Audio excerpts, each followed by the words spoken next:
Come, come, ye saints, no toil nor labor fear, but with joy wend your way. The 2011 Salt Lake City Mormon Stories Conference was brought to you by the Salt Lake City Mormon Stories support community found on Facebook, and also by the Open Stories Foundation and by the generous support of you, our listeners. To join or start a Mormon Stories support community in your area, please go to mormonstories.org and click on the Support Communities tab. To host a regional conference in your city, like this one, please email us at mormonstories@gmail.com for more information on how to host a conference. Finally, to keep this podcast and all of these communities and projects alive, please donate today at mormonstories.org. Oh, and please enjoy the conference. So I just want to take one quick second here and thank you all for coming. This has been a lot of work, and we're really grateful to have so many people here to appreciate it and to share in this community. And I just have really felt a lot of love here today. We are going to start with a musical performance by Eric Kulek. He's going to be singing and performing a song called Bearing Witness, which I think is fitting at the beginning of our little testimony meeting here. And then I'm going to take the opportunity to say a couple of things before I turn it over to you. But we'll go with Eric first. Go ahead. I'd also like to maybe say a few words, I guess, in lieu of coming up later on. It's been an amazing experience. I've been so grateful for everything that John and everybody else has done, has gone through. Everyone's wondering about where we're going, what's going on. I really think that this is a major watershed moment for us. This is like our first annual, hopefully it's annual, I'd love to, I hope so, good, conference to really to speak to the voices of those who are, who've been trodden upon, who've been less than, perfectly fitting the mold of the community that we've grown into, whether through birth or through conversion. I myself am a convert from Long Island, New York. I think I know probably just about every single person that lived in the county that was a member of my church out there. And it really, coming to Utah was good and bad. My disaffection my questioning didn't really start until coming here. I guess not to really rip on us as Mormons, I guess as any time you have a community that is so prevalently one faith, it's very easy just to kind of get into the dogmatic routine.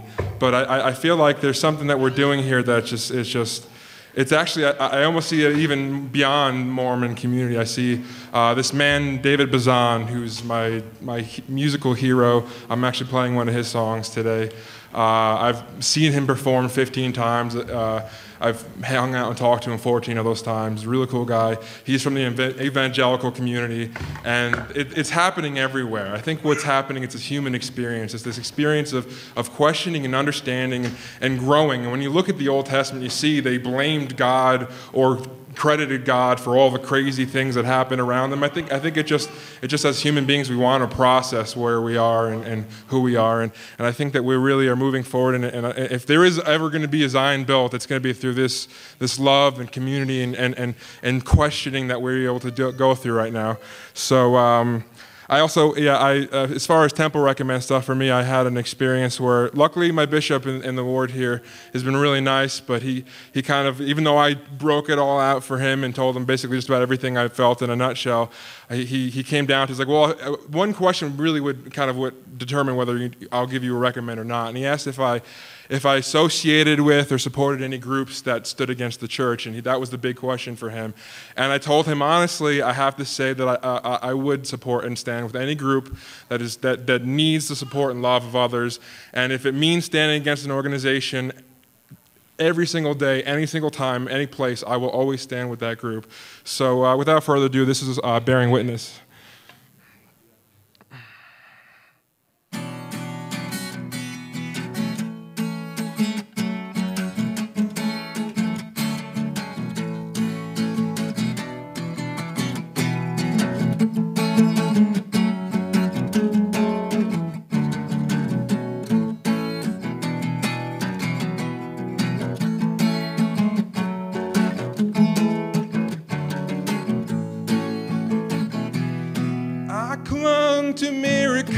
I have not seen. From ancient autographs only Margaret and Jared can read. Though I've repented, I'm still tempted, I admit. But it's not what bearing witness is.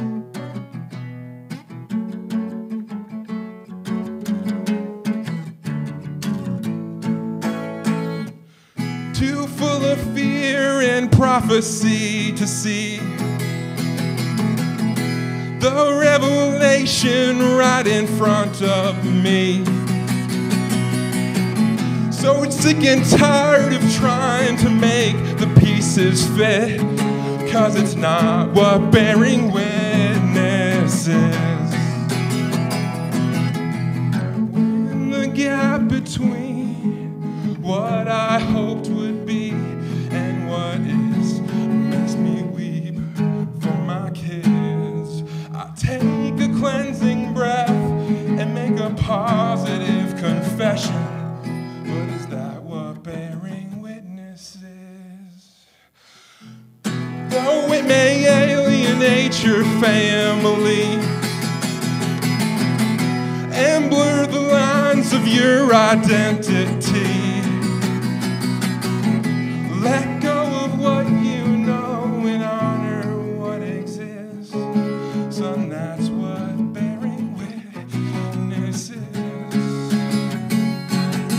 Daughter, that's what bearing witness is.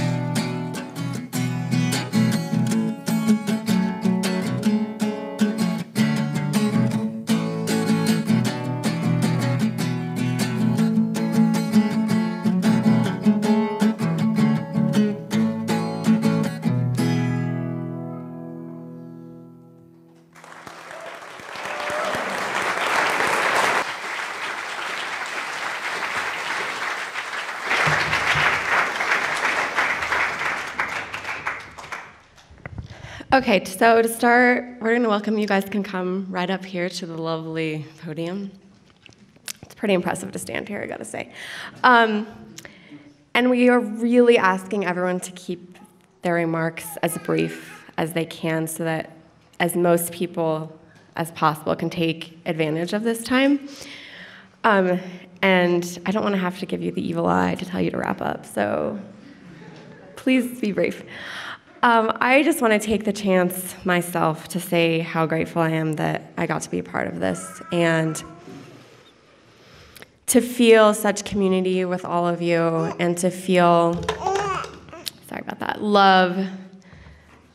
There's been a lot of love in this room today, and I really am so appreciative of Carolyn and Margaret and Joanna, who took so much time to share their thoughts with us today, and for my wonderful husband, who I get to go on this journey with, and how thankful I am for that.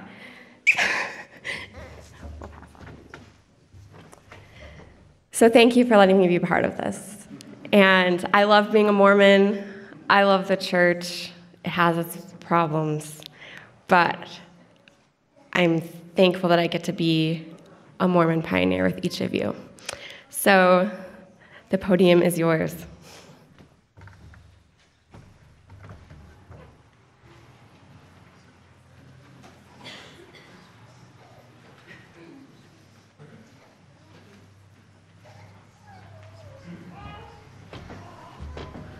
Maybe I'll be an example of short. I have a testimony that spirituality works, and that miracles happen, and that the teachings of Jesus are a pretty good expression of what people for thousands of years have been trying to express, of what they have experienced and seen and been amazed and enjoyed by.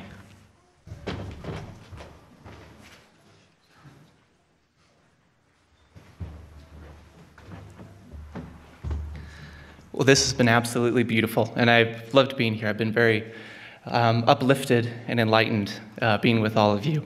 I love Mormonism. I love being part of this community and being a Mormon. And I think we have such rich potential in our theology. And kind of in the spirit of the idea of an open Mormon, I think there's a lot there in our theology to make space for that as well.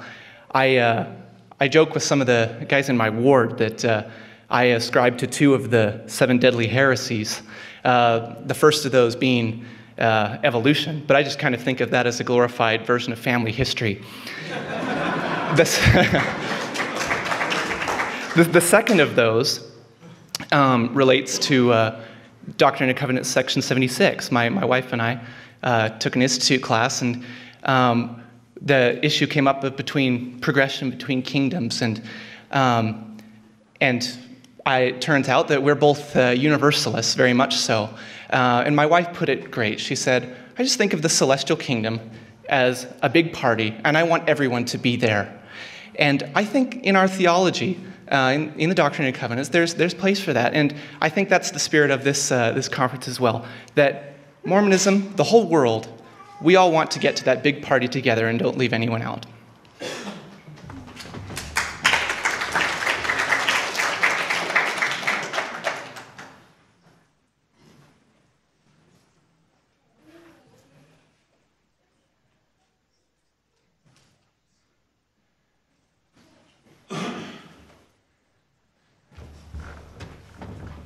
Awesome.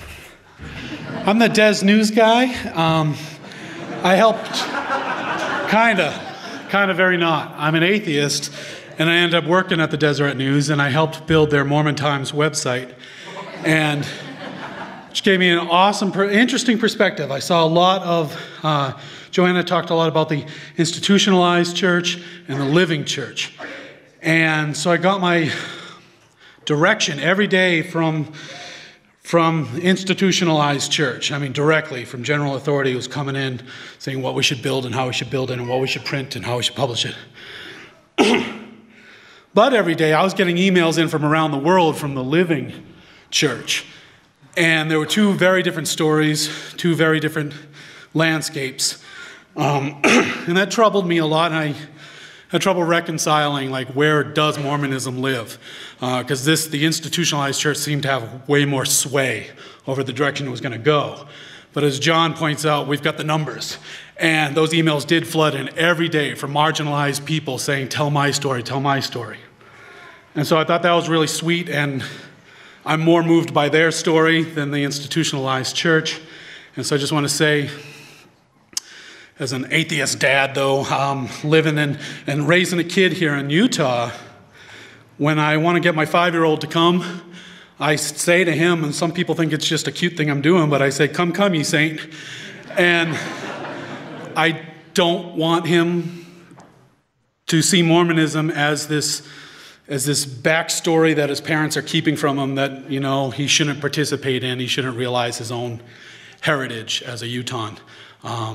And so yeah, I side with the living church, and I think my kid will grow up feeling those stories as well.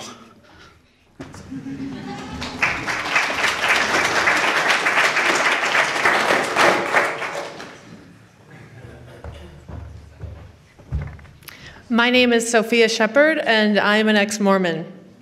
And while I hear myself say that proudly and boldly, the reality is there is no such thing as an ex-Mormon. And I think that's where a lot of ex-Mormons get their negativity, is that trying to escape that.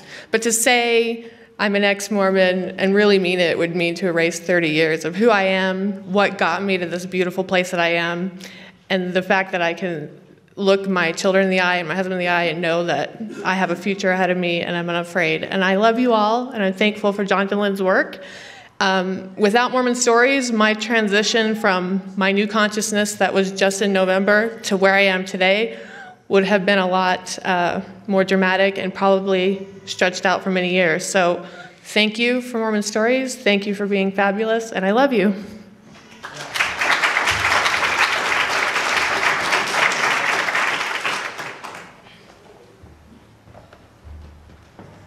So this will be brief, but as I'm looking around and as I've met some of you, I've heard some relatively unique stories. It seems like everyone has a unique journey, and I guess that's what I'm here to express. I don't feel particularly unique, but as I was reflecting there, I thought, well, maybe I am. We'll see if anyone can beat me on this aspect of my uniqueness. I was raised by married parents for 27 years, one of which was a Unitarian, one of which was a Mormon. So I feel some degree of, I'm not sure what, mixed feelings as I sit here in a Unitarian locale discussing the intricacies and nuances of Mormonism. So maybe my journey is unique. I think we're all unique, but it's that uniqueness that brings us together, and I'm thankful that this organization exists, that people have been willing to dedicate the time, resources, energy that it must have taken to bring us all to this point. So I just want to express gratitude to John and all the other people who have been a part of the podcasts and making this happen, and things that seems like are going to continue into the future, and I hope I can be a part of that. So thank you.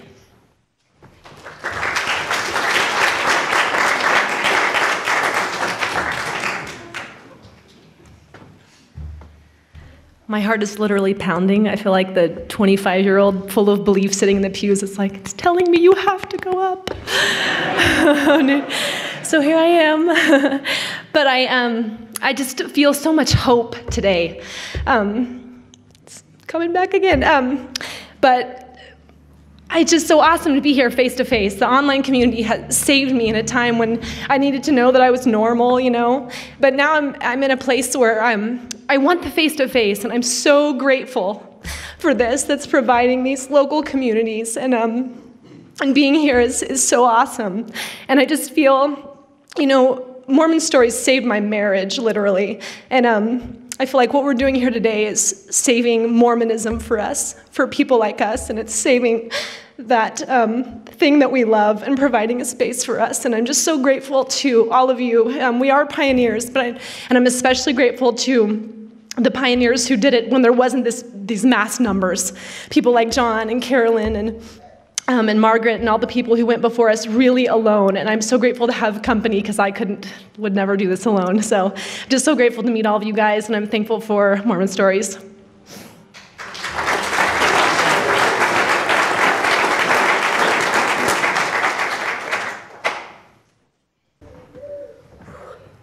I just really wanted to come up and stand here because this thing is awesome. I was like, this beats any Mormon-looking setup. I love this place. Anyway, well, I'm Stacy, and I'm not an ex-Mormon or anything. I guess I'm just a human. And I was at BYU, Idaho for 4 years, and it was very difficult. About 3 years in, I decided I wasn't very on board with things. When Prop 8 came about, that for me was a huge deal, because back in Oklahoma, where I'm from, I'm at the gay bars and gay clubs every other night. If I could live in one and wake up and watch a drag show and go back to sleep, I would be perfectly fine. And so my journey at BYU, Idaho ended actually with my bishop kicking me out my last semester, one class to go. And he told me that when he looked at me, that he didn't see the countenance of Christ. And I wish I would have thought of it at the time, but I was very glad to hear that, because I don't want anybody seeing a bearded man named Jesus when they look at me. And he also told me that I single-handedly was driving the spirit out of my apartment, which was very impressive. I'm a force to be reckoned with if I can single-handedly push away God's spirit. But it was an interesting journey, and I felt very, very alone. All of my friends are LDS, and my siblings are all active LDS, and I'm really grateful to be here today. This is my first experience and exposure. I'm now in Logan, going to USU, and I graduate in August, and so I'm very grateful. I'm really glad that I've met the people here that I've met, and John is great. He's a great man. I love him. And Carolyn, you're just an inspiration. Your book, Goodbye, I Love You, was amazing, and it was really eye-opening to me, and I appreciate that. And I appreciate everybody coming here and putting forth the effort to share your stories, and I love all of you. You guys are all great, so thanks.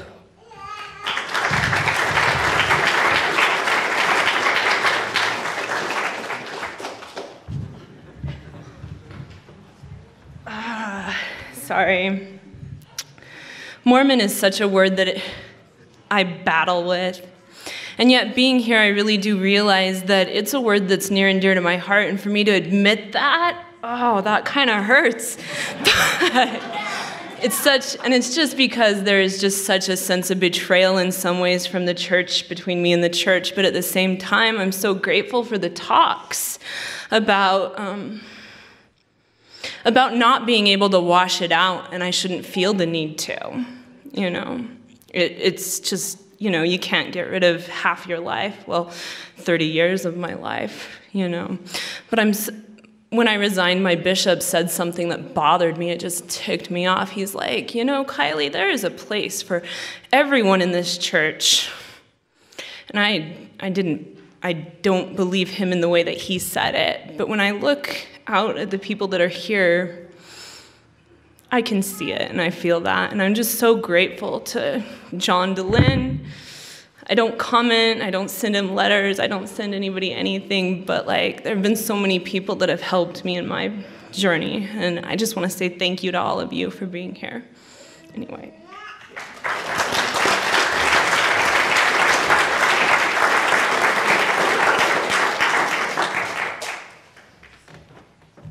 So much more of a commitment coming up here. But I just want to say that I've always loved the church, and I love how diverse this group of people is. I think my biggest problem with the church has always been that I'm an eternal optimist, and I've always seen areas in the church where I thought, you know what, it'd be so much cooler if we could include these people. Imagine what we could do if we had these people involved. And that's why I'm here today, because I see the church putting us into boxes after they've taught us our whole lives that we're infinite beings and that we're going to become gods. And I think it's really hard to take a group of people who you've told their whole lives, you're infinite, and you are large and contain multitudes, as Walt Whitman would say, and then try to compartmentalize those people into boxes. And so I'm so grateful, because I feel like this intellectual movement of, I think when you educate young people and women, you're going to have some problems. And I think that they're finding that out in society, and they're finding that out in our church, and, well, at least in my church.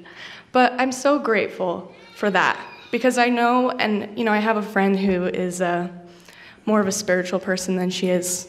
She wasn't raised LDS, and she's a healer. But she said that her version of the second coming is that rather than Christ coming over the mountain and appearing to all of us, the second coming will be a change of thought and a change of mind. And it will slowly happen in a collective around the world. And that's when we will have perfection. And I think we're seeing that. And I don't think there's any way we can avoid that any longer. And I'm so grateful, so grateful to be here. And I'm so full of love. And I thank everyone for having me and allowing me to be here and for being part of my life. And I say these things in the name of Jesus Christ, amen.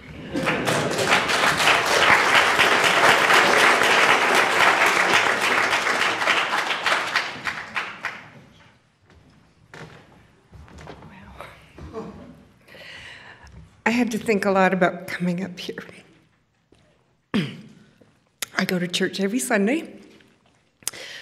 I've been a single mother since 1987, and I raised 3 daughters, and I was excommunicated during most of that time, but I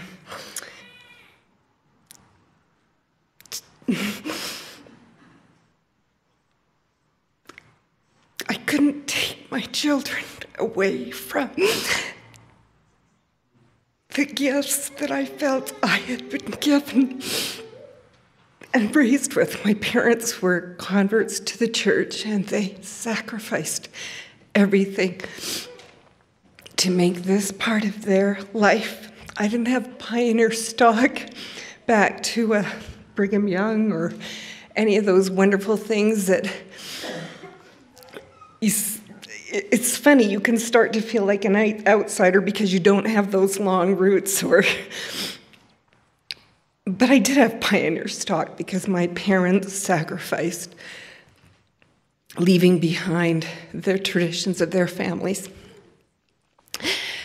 And I found my children were embraced and loved and nurtured and taught in a way that I was never able to do if I had tried to do that on my own.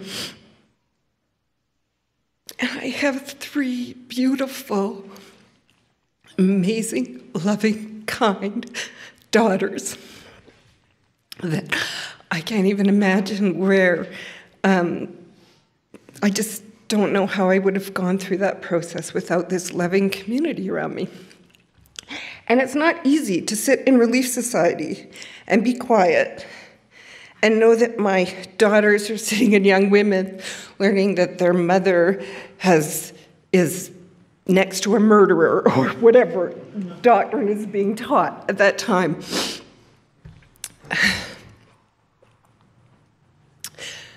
But I knew I wasn't. And I knew there was a vast difference between me and someone who was willingly taking another person's life. And I knew that I could hold my head up high and that I was a good person and I had integrity. And if I sinned on the area of loving, then that's where I was. When I listened to the whole Prop 8, I'm Canadian, so I have to tell you, part of the whole discussion about gay marriage is a little, I mean, the church is still conservative in Canada, but I would say not to the same extent.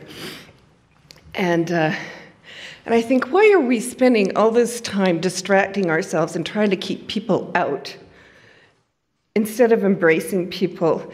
And really, to me, if you want to be a true Christian, it's about learning to love and embrace one another. And if humanity, in whoever they call as their creator, takes that lesson on, and instead of trying to divide ourselves, learn ways to love and include, then that really, as some of you have mentioned, that is the millennium. To me, that is how this planet will change. And it won't change until then. And as another aside, I was listening to Al Gore talk about an inconvenient truth. And I remember it struck me, this is our modern day Noah. He is telling us to smarten up, pay attention, and respect the planet around us. And how different is it than seeing, that story of Noah building the ark, and how many people just merrily go on the way and think that he's crazy. And I think we need to embrace things in the outside world. And I'm really grateful to be here and listen to all of you and whatever stages we're all at. And I am way far off from being able to love unconditionally everybody, but I want to be there. And I do want to actually tell Carolyn Pearson, I told John Lewin this, that you single-handedly changed my life when I read in my early 20s, Goodbye, I Love You, because I had been very black and white about what was right and wrong. And for the first time, I got inside and empathetic in a way that I don't think I had never been exposed to.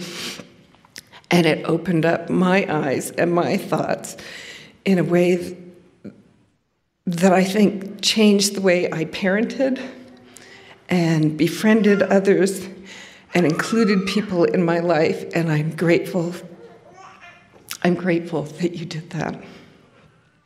And thank you.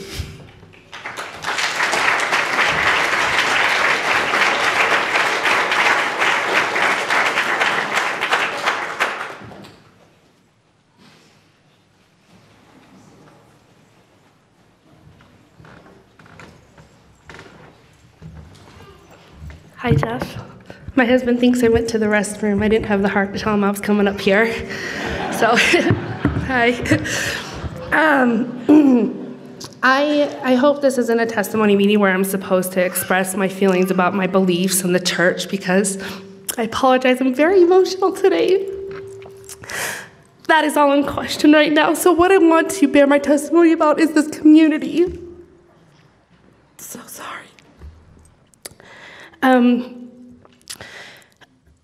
I've been in a lot of reflection lately. I have been in Utah for 13 years. I did not come from Mormon stock. My father converted to the church before he went to Vietnam, and then went inactive and rejoined after Vietnam, converted my mother, and I was born into the covenant. So I don't have this great heritage that everyone else has. I just have what I learned from my parents. My father passed away when I was 16 years old, and a year later we moved to Utah because my mom thought that would be best for us because we were so lost with the emotion of losing my father. So having been in Utah this whole time, I wasn't allowed to question the church. I rebelled a little bit, well, kind of a lot, and I tried to express different views with my mom, and not to say that I have mommy issues, but my mom would make it sound like it was disrespecting my father because my father was the one who brought us to the church. My father was the reason that I'm Mormon. And so now, 13 years later, finally feeling like I can start to question things, and that there's other people out there who are feeling the same, who are going through the same, is so comforting. Because I have always felt so different here in Utah. I have always felt like there is nobody there out there like me, and I'm not allowed to question this. The Mormon Stories podcast has been amazing for me. I am relatively new. I haven't listened to very much.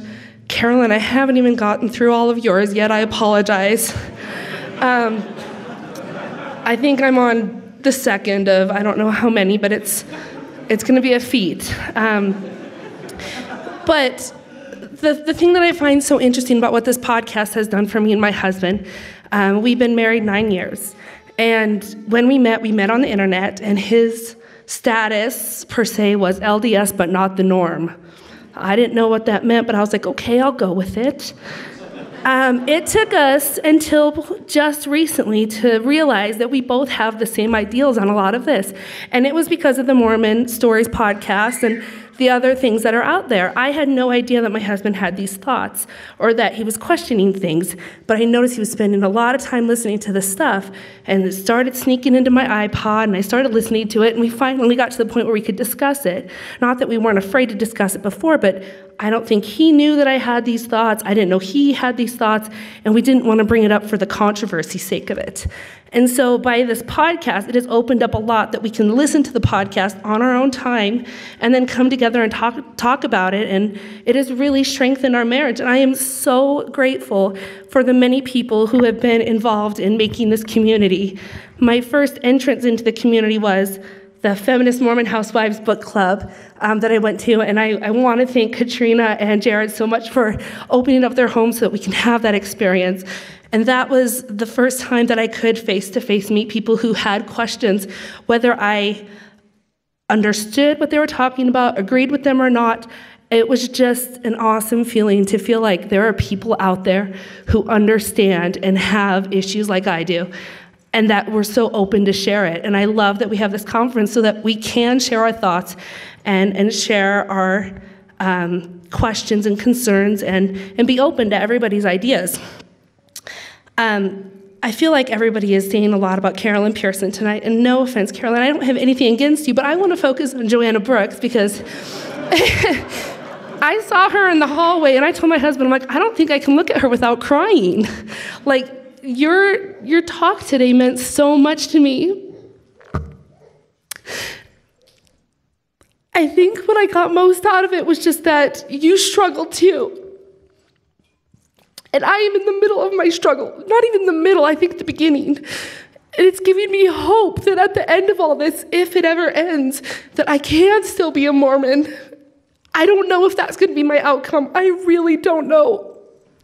But that opportunity is there, and that you can still be happy and can still be a Mormon in the end gives me so much hope that wasn't there before today. I honestly, just a few days ago, was telling myself, I can't be a Mormon. I can't do this. There's so much behind this, and I just can't tell myself that I can still be Mormon after this. And I just have so much renewed hope, Joanne, and I want to thank you so much. And being up here saying this to you, I'm going to bawl later saying, I can't believe I did this. Because you're like my spiritual celebrity right now. I'm starstruck. But again, I just want to thank everyone for this. I want to thank the Unitarian Church for being open enough to allowing us to be here today and to express our opinions. And I think that says a lot about the Unitarian Church and how much love they have for people as a whole, that they can allow us to meet here in their church. And I do look forward to having more opportunities to meet more of you guys and mingle and know more of your stories so that we can kind of connect on a deeper spiritual level. Thank you.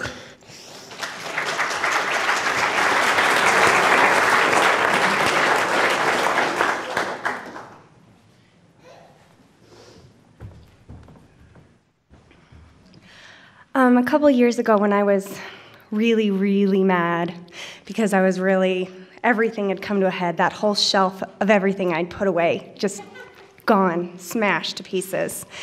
And I was so angry and still going to church. And my husband's like, don't go bear an anti-testimony. Don't do it. Because I was going to get up there and tell them all, this is so dumb, what's wrong with you? And I still went every Sunday. And still try to go a lot of Sundays. And I'm grateful that I'm a Mormon.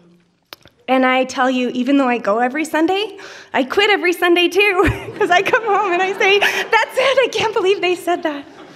Done.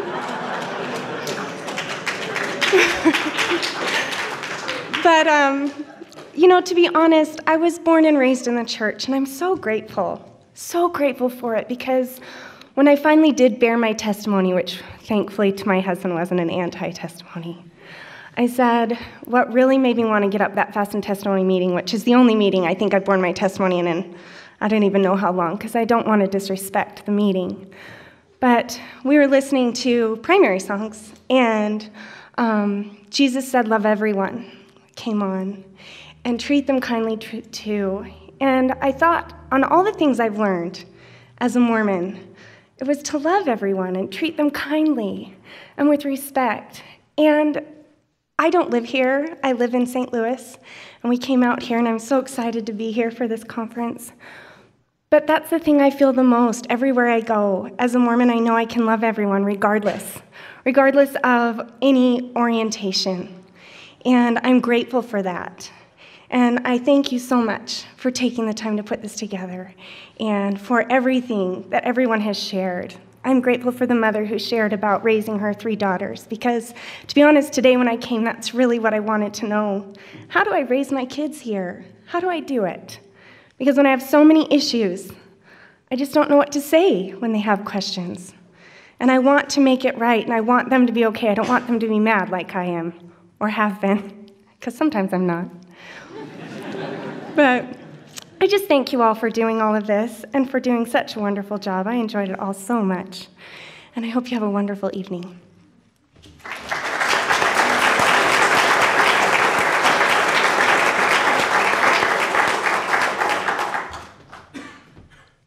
I really didn't plan on standing up here. I'm just old enough that I straddle the generations. And I'm listening to these young mothers talk about feminist Mormon housewives. Oh, and how great that they can talk to each other and that they have the book club and they have all these things. I have to tell you a little bit about my history. I was raised in Provo. I'm just going to let that sink in for a second.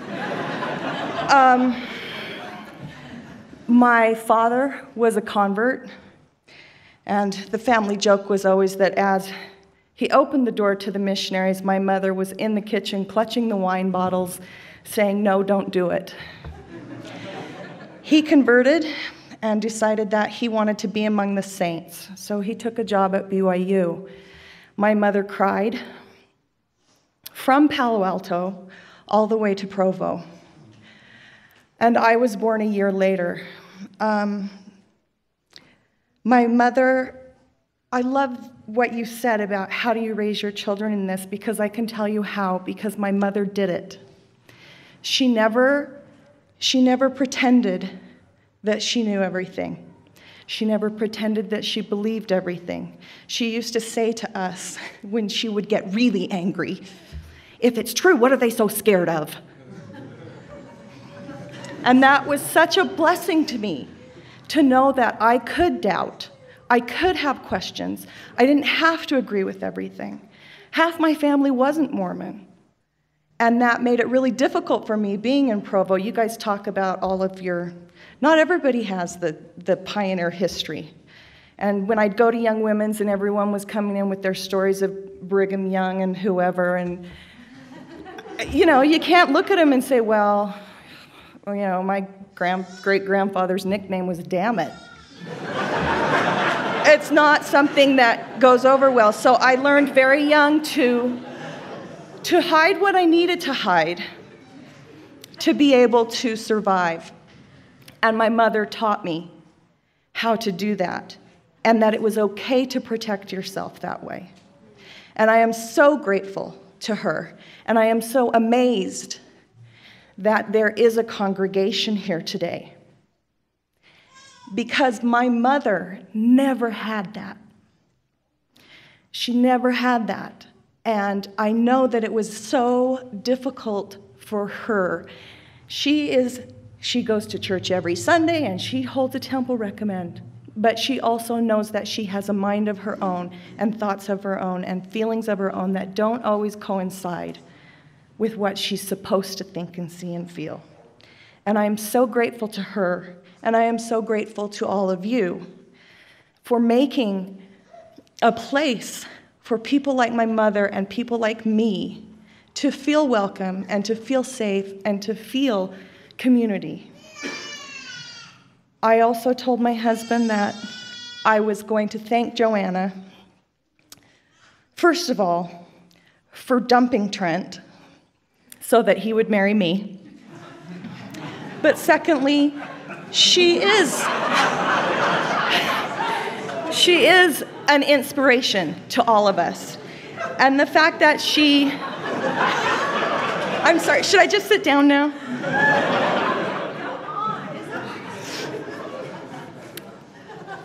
I have a beautiful life. And a part of that is because of who I married. And I'm grateful for that. And I am grateful for the inspiration that you have given, not just to me and not just to my husband, but to so many people, to know that it is okay to be who you are, and that can be accepted and valued. And I do value it. And thank you for letting me be here.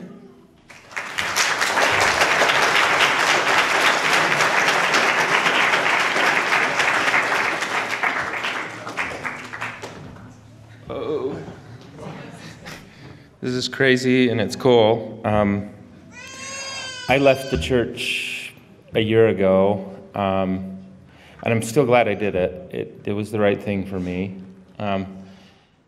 And I just want to say, I guess I'm sort of a humanist, I think.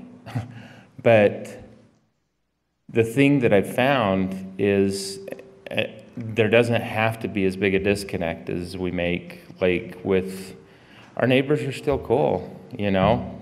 And I'm sure that there are places like maybe Provo. I'm good with that. We don't live too far from here, and it's sort of a rainbow kind of an area.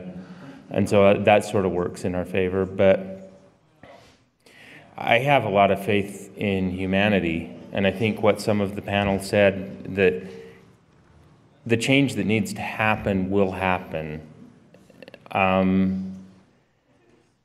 And I'm really I think it's cool to see all the young people in here. Part of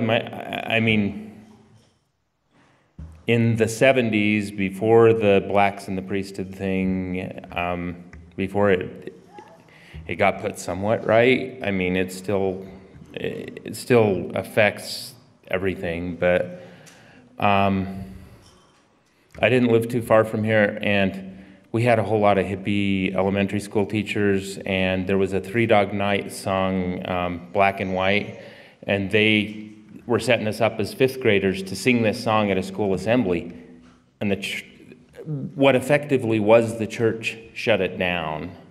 I mean, and I think that was probably the beginning of my questioning. I mean, at the age of 10, is like, what's going on here? Because, you know, there's not supposed to be differences.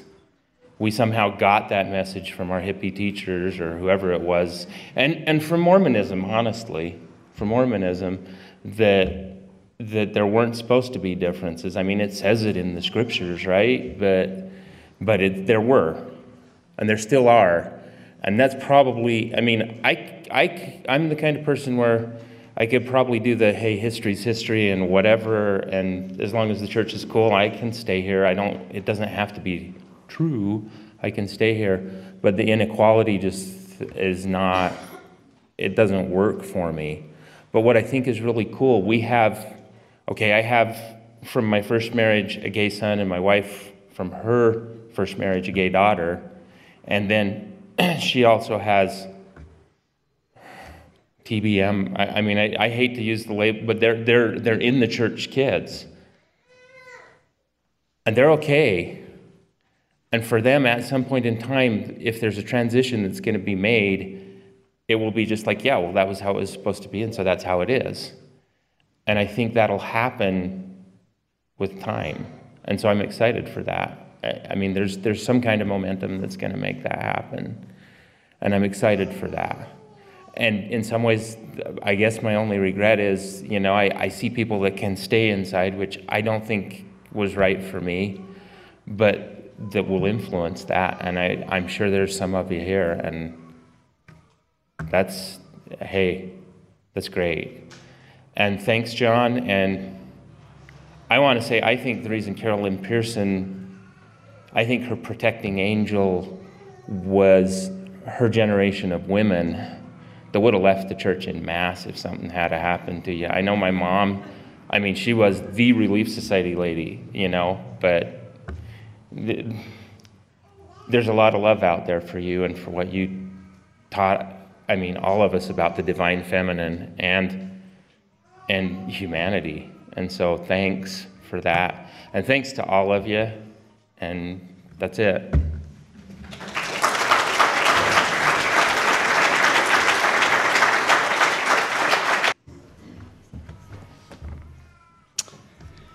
I'd like to bear my testimony that I don't know the church is true.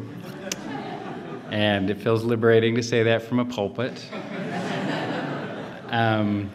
Actually, there's not a lot that I would say that I do know, but I know I love my family, especially grateful for my wife, who has always been very, not only loving, but understanding and tolerant from the time that before we were married, when I told her I didn't know the church was true and I didn't know that I would ever know. She's good at dealing with that kind of stuff. And like all of you here, I appreciate that, you know, people that are open-minded and accepting and anxious to focus on inclusion and compassion rather than on whatever else. I don't think any other values will be as important as love. And I've always known that I'm a social person. I like to be in groups, but I never thought that I really needed to have, validation and people that would understand and all the rest. But, you know, back when I was going to church more regularly, it started to wear on me that I felt like I always had to keep my mouth shut and that people would not be interested in me talking. And I didn't want to derail their lesson. I didn't want to chase the spirit out of the room. And so I appreciate this group. I appreciate those that have organized it and done a lot of work, being the pioneers and all that you've done for paving the way. And I'm glad to be a part of this group and to feel like I have a tribe. So thanks.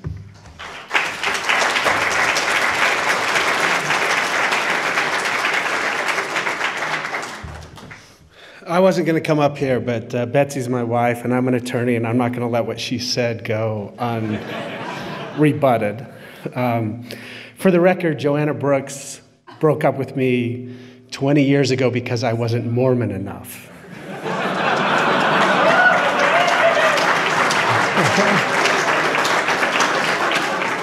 So in a way, this is an interesting closing of that circle. Now, to be honest, we had only gone out a couple of times. But I had an opportunity to talk to Joanna a little bit yesterday. I absolutely adore my wife. She is very active in the church. I am not. We weren't married in the temple. Joanna was right. I wasn't Mormon enough. And I've spent 20 years trying to figure out where I belong. I have served in a bishopric in the last few years. At a time when I was called to serve in that bishopric, I was very open about the fact that I was not a believing, not even a well-behaved Mormon. But we were in a ward that was very small, and they needed the labor. It was a very shallow labor pool. And just a few months ago in high priest group, I said, I have tried to leave this church 20 times, but I keep being pulled back, not because I believe it's true. And everyone in that high priest group, they know me enough to say, okay, that's just Trent, let him talk. But there is something about the community and the tradition. In fact, just before this testimony meeting started, I looked at Joanna and I said, I don't get this. This feels no different to me than Sunstone or other places where I've gone. But this testimony meeting has changed that for me.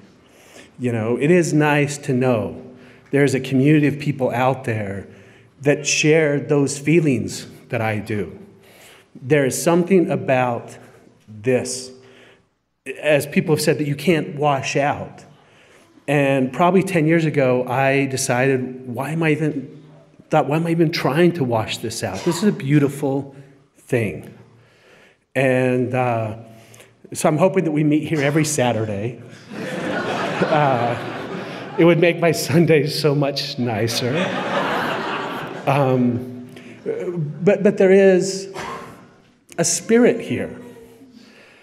And I know that that's a cliche for a lot of us who grew up hearing about the Spirit. But there is a spirit here. And it is an incredible thing. And I would also just like to thank this community. And it's nice to see faces associated with names and stories. And thank you.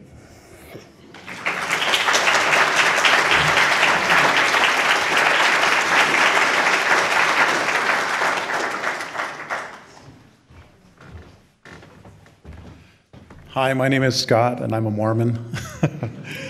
I'm probably going to scare my wife to death, but I couldn't let the day go without thanking you for the support that you've given my wife and the support and the community that I found in you for myself. Carolyn, really interesting thought process here, and I just want to throw this out to you. I've spent probably 30 years in the youth organization in the church. And I probably served in every single calling that there is in the young men's organization. I just was released a few months ago as the young men's president again. We need your support. We need people like you in the church talking to the youth. This is why 80% of the youth are leaving, because they don't hear your voices. Carolyn has been a really interesting example of that to you. She sits here. She said, I haven't had a recommend for 20 years, but I believe in the church, and I love to be there. I'm a Mormon, and I want to support my community. I would encourage all of you that the children of our Mormon heritage need to hear your voice. They love you. They love every hair on your head. Please do that for your children. Please be honest with them. Please bear testimony to them of the things that you know that are true. And thank you again for your loving friendship.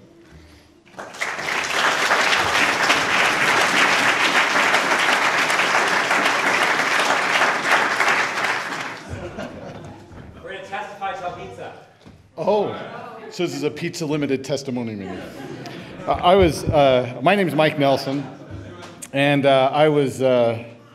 my wife's probably worried what I'm going to say. My wife came.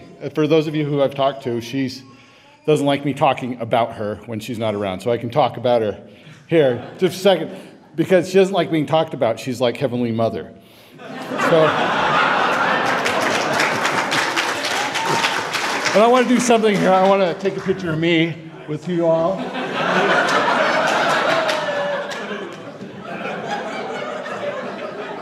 Oh, let's do one more try. Here we go. Come on.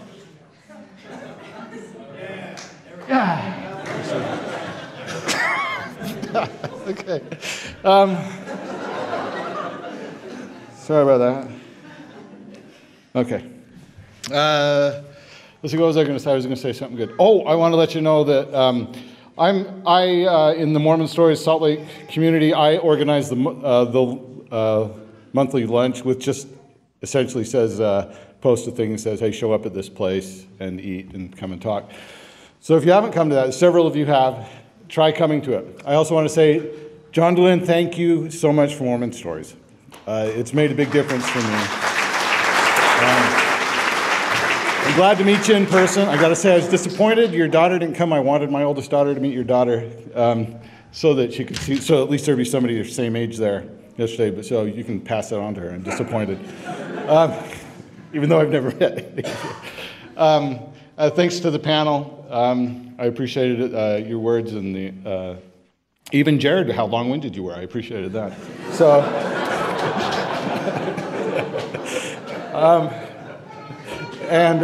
but it's all good. I mean, the long-wind is good. Rookie of the year. What's that? Rookie of the year. Yeah. Yeah, and so I hope to see all of you at other things. This is really enjoyable for me. And let's see, there's something else. Oh, I want to let you know that, you know how Larry Wilmore is the senior black correspondent to the Daily Show? I was thinking the Daily Show needs a senior Mormon correspondent because of all the Mormons coming through. So I actually wrote the Daily Show yesterday and offered my services. I don't know how that's going to work out. My wife's rolling her eyes at me. My kids were all excited. They all gathered around the computer and writing this message. So if you see me on the Daily Show in the future, which I really don't think will happen, but I think it'd be a good idea. Maybe you'd be a better choice, John. I don't know. All right, but thanks. It's good to meet you all in person.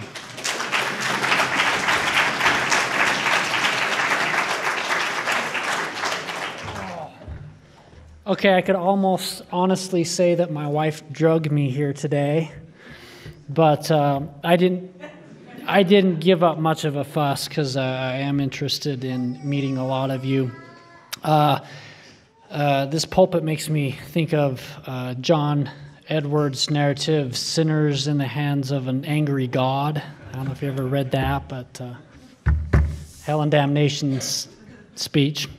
But anyway, I do want to thank John for his podcast. My wife kind of twisted my arm into listening to one back in November when she was first having her faith crisis. She had me listen to your podcast about how faithful members can help lovingly encourage spouses and family members through their transition and kind of help opened my eyes to kind of see what she was going through at the time. And so I could probably say that that was one of the main factors that saved our marriage. So thank you for that. And this community has done wonders for my wife and myself. It has opened my mind to different possibilities. It's helped me break away from the literalist view and see a more symbolic and mythic view of the church and doctrines and scriptures. And it's just helped me see things in a little different light and be a lot more accepting of others' views. It just kind of helps me realize that, hey, you know, we're all in this together as this community as Mormons, but a global picture as human beings. We're all in this together. So thank you.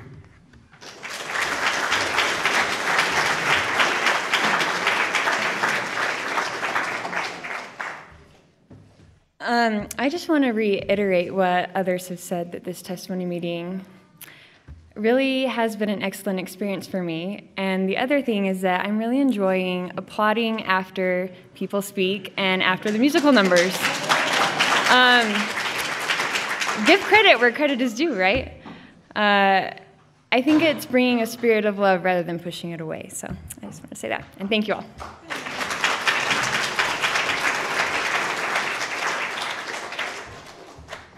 It's been a long time since I stood up in one of these. The words that keep coming to my head are, I was lost, but now I'm found.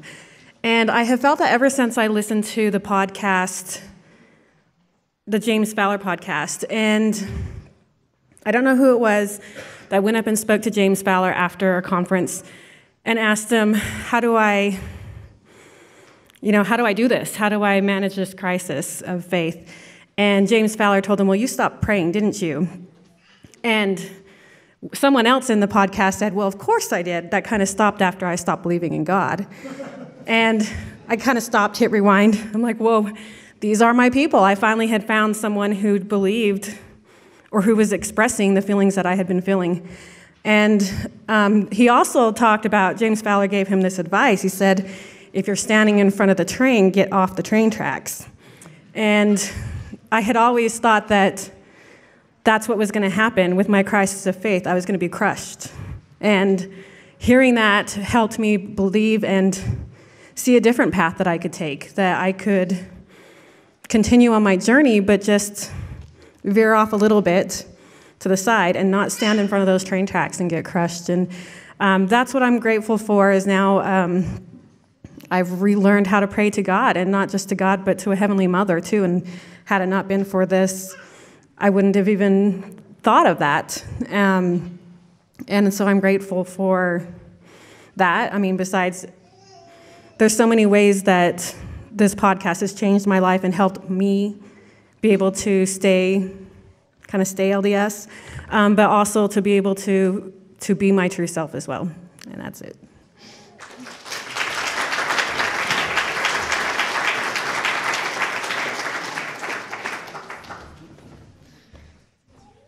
So about 2 years ago, I started drifting away from the church for various reasons, but mostly because I was told that my love was a sin. And so it was hard for me to understand that and take that in.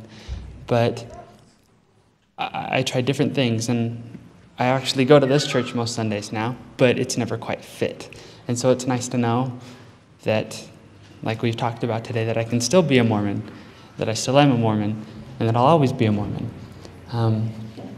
And I really appreciate Mormon Stories and John Dehlin for what he's done to help me, because although I had separated from the church and was never angry, it helped soften any rough edges that had been there, and also helped me prevent being too angry with my family or any people that I love and still do. So I'm just grateful for that, and grateful for this great community that we're developing. And I hope, as I've talked with people from different parts of the country and different parts of the world, I hope this can spread, because this is a beautiful thing.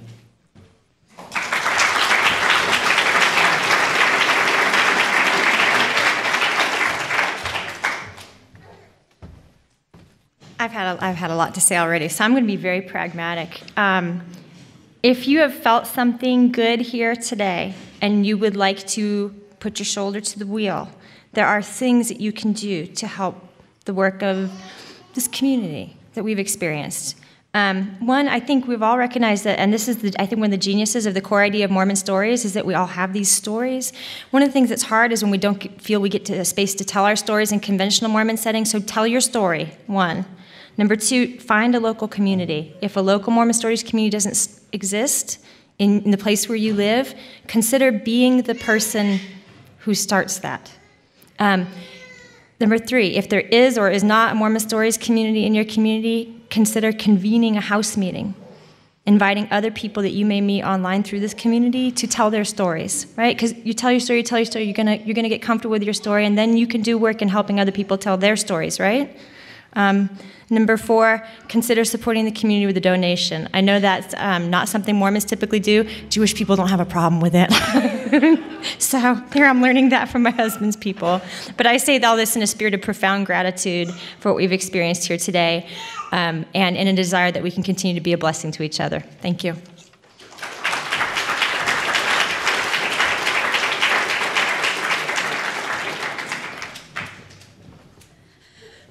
All right, thank you, everyone. I think this was exactly what we had in mind when we planned this. Is Missy here? Okay, she is. Great. I just didn't see her come in. Missy's going to be our pianist for us for our closing song. And we will be singing Come, Come, Ye Saints. Hopefully you picked up your sheet of music when you came in. And then Jackie MacArthur is going to give us, yes, I'll just do it. Yeah, I'm fine. Jackie MacArthur will give us our closing prayer, and then we can have pizza. It may take a minute for us to get drinks and stuff out since we've all been enjoying this so much.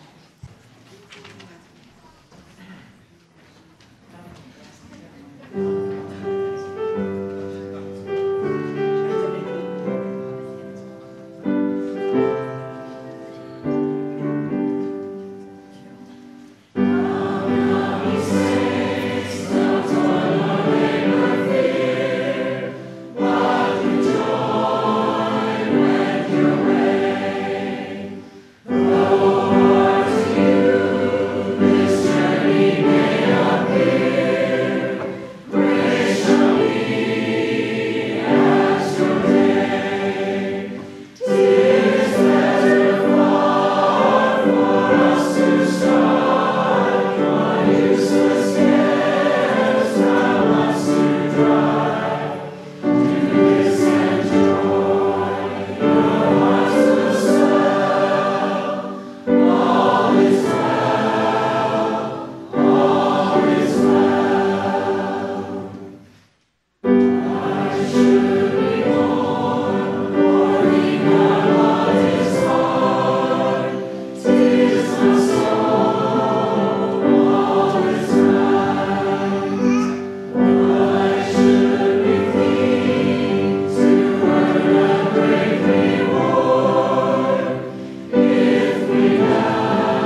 Heavenly Father, please fill our hearts with gratitude and love for all the good things in this world and all the good people. And please help us to learn more fully that each of us is the answer to the prayers of our fellow human beings. For those of us who claim to be followers of Christ, help us to be followers in deed and not just in word. In the name of Jesus Christ, amen.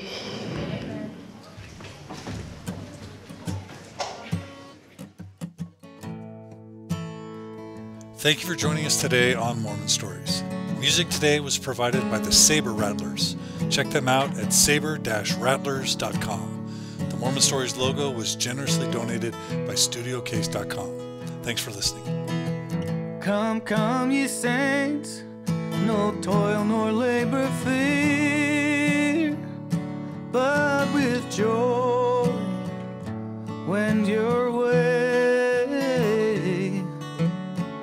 Though hard to you this journey may appear, grace shall be as your day. 'Tis better far for us to strive our useless cares from us to drive to the sand joy. Your hearts will swell